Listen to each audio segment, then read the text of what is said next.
Hey guys, thanks for tuning in to America Outdoors, where it's all about getting outside and having fun.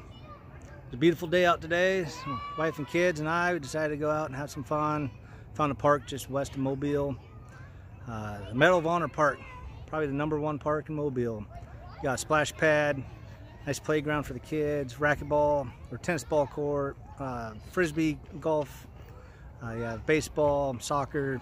Just a beautiful park all around. You got hiking trails out through the woods. So stick around and we'll take you on an aerial overview of the park.